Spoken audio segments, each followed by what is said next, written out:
They called it Unsinkable, a floating palace of steel. But just how strong was the Titanic really? Built in the early 1900s, the Titanic was a marvel of modern engineering. 882 feet long, 46,000 tons, and made from over 3 million rivets holding its steel hull together. This thing was a beast. Its hull was split into 16 watertight compartments. And the idea was simple. Even if 4 of them flooded, the ship would still float. That's how confident they were. That's why they called it Unsinkable. The steel used in the Titanic was actually some of the best available at the time. High-quality carbon steel. Thick, heavy plates, up to 1.5 inches thick, were riveted by hand. This wasn't a fragile ship. It was built to take a beating. So what happened? Let's talk about the iceberg. The collision didn't tear a massive hole like in the movies. In reality, it caused the hull plates to buckle and pop the rivets one after another along a long stretch of the ship. It was like undoing the buttons on a coat, just deadly. Here's the twist. Metallurgists later discovered the steel used in the Titanic became brittle in icy waters. It wasn't defective, it just wasn't made to handle extreme cold.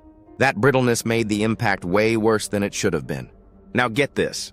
In 2005, researchers recreated Titanic's steel using samples from the wreck and modern tools. They found that the steel shattered under pressure at freezing temperatures, something modern ships are built to resist.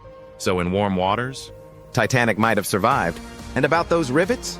Many were made of iron, not steel, and some were even hand-forged due to a shortage of skilled labor. Some scientists believe those iron rivets were a weak link, literally the reason the hull split apart so easily during impact. But don't let Hollywood fool you. This ship wasn't some paper boat. When the Titanic broke in two, it didn't just snap.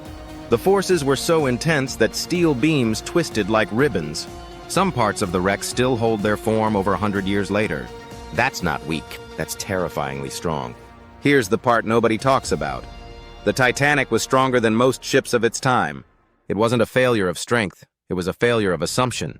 Everyone believed it couldn't sink. So they didn't prepare. That belief? That overconfidence? It was deadlier than the iceberg.